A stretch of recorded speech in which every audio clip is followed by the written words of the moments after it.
Cosme Damián de Churruca y Elorza, héroe naval del siglo XVIII-XIX. Por Churruca se conoce a Cosme Damián de Churruca y Elorza, que fue un científico, marino y militar español, brigadier de la Real Armada y alcalde de Motrico.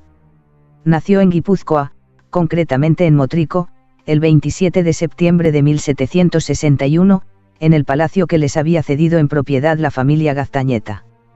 Se distinguió por su heroísmo en la batalla de Trafalgar al mando del navío de línea San Juan Nepomuceno, a bordo del cual encontró la muerte. Fue hijo del matrimonio formado por Francisco de Churruca e Iriondo, alcalde de Motrico, y María Teresa de Elorza e Iturriza, y hermano menor de Julián Baldomero de Churruca, héroe de la Guerra de la Independencia, abogado y filólogo del vascuence. En principio, Cosme Damián pensó en ordenarse sacerdote y para ello cursó sus primeros estudios en el Seminario Conciliar de Burgos, descartando posteriormente esta idea por la presencia de un joven oficial de marina, sobrino del arzobispo de Burgos, quien le despertó pasión por la mar. Ingresó en la Escuela de Vergara, que poco más tarde daría origen al Real Seminario de Vergara y que fue fundado por la Real Sociedad Vascongada de Amigos del País, de la que sería miembro hasta su muerte.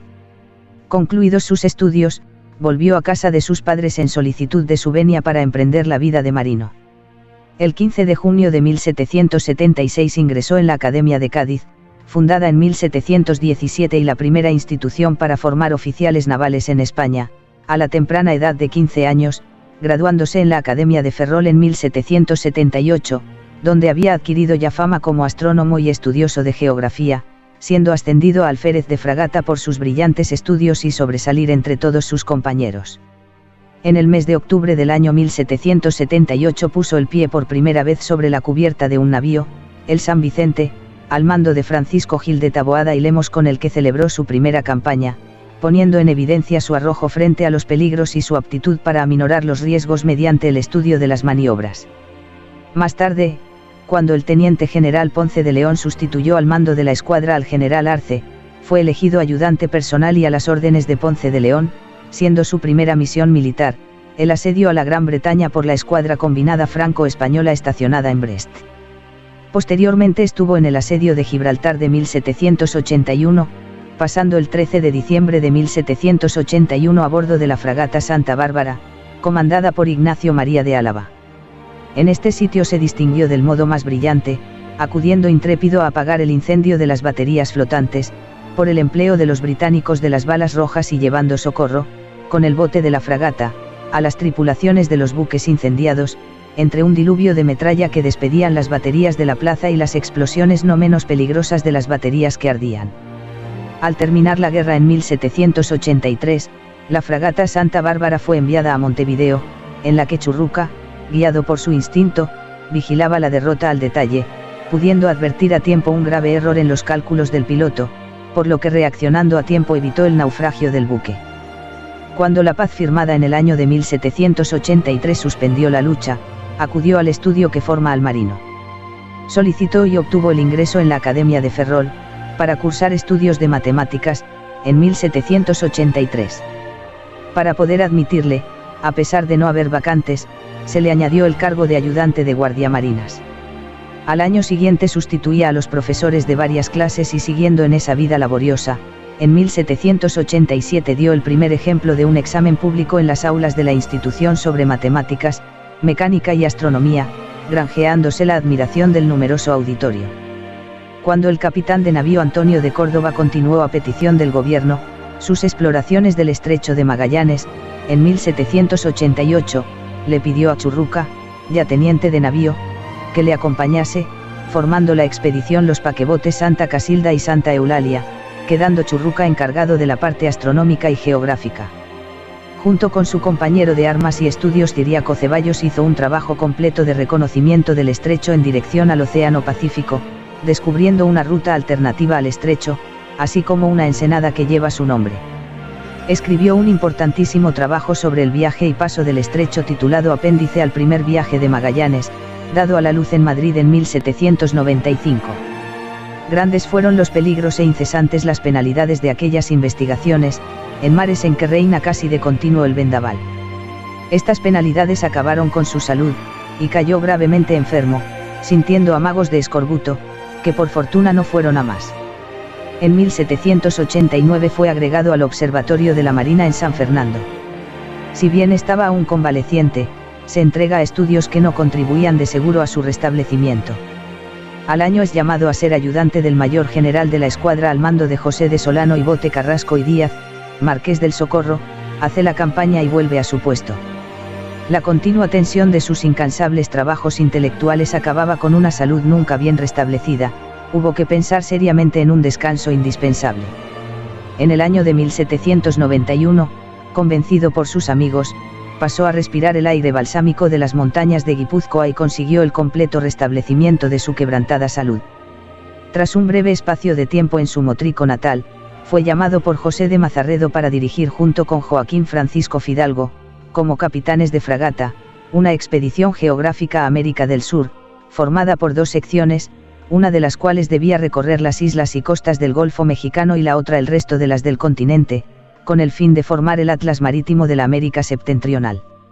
Se embarcó en Cádiz el 17 de junio de 1792 y se dio a la vela en ese día con su grupo, compuesto de los bergantines Descubridor y Vigilante en una expedición que duró 2 años y 4 meses a la que sumó la guerra marítima con la República Francesa. Levantó cartas de las Antillas y de las islas de Sotavento, y defendió las posesiones españolas en el Caribe en la batalla de Martinica, así como las rutas del comercio de la Real Compañía Guipuzcoana de Caracas, de la que era socio partícipe. Tan dura campaña no se realizó sin grave menoscabo de su salud, poco robusta.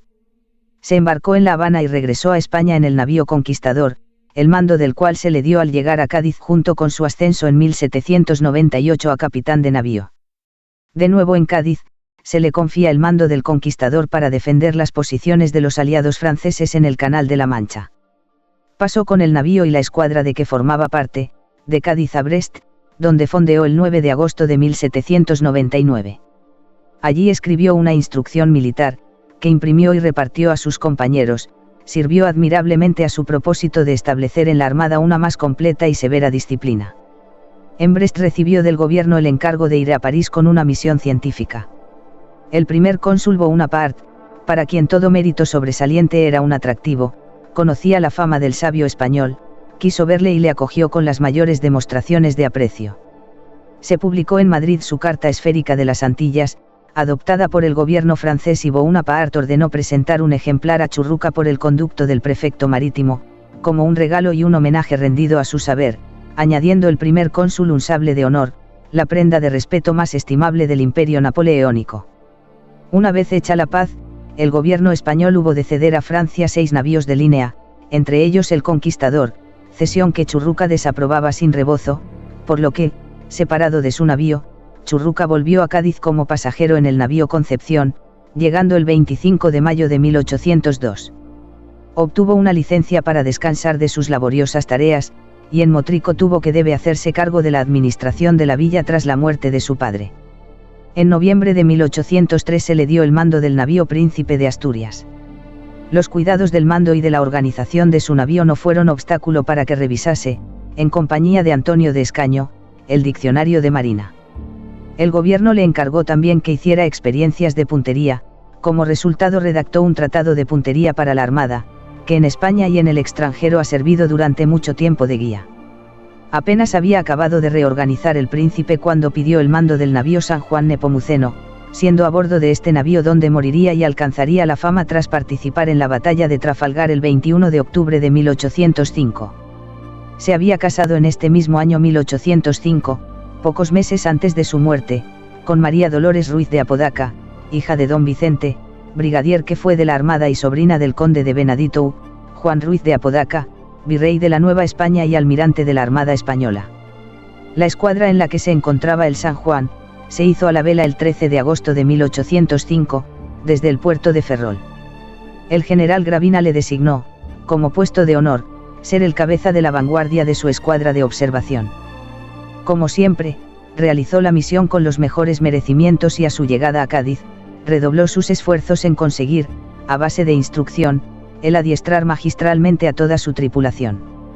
Reunidas las escuadras española y francesa en el puerto de Cádiz, se hicieron a la mar desde este con rumbo a la Martinica, donde se apoderaron del fuerte y del Peñón del Diamante, y apresaron a un convoy británico de 15 velas, En esos momentos fue informado Villeneuve de la presencia de Nelson en las Antillas.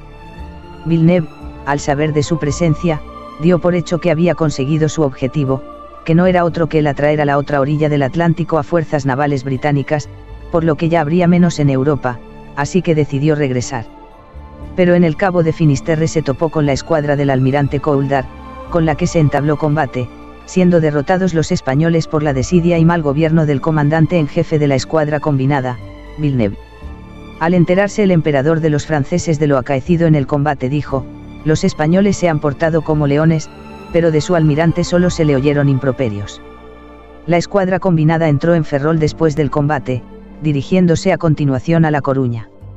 Desde este puerto pusieron rumbo a Cádiz, desoyendo la orden tajante de Napoleón de ir a Brest.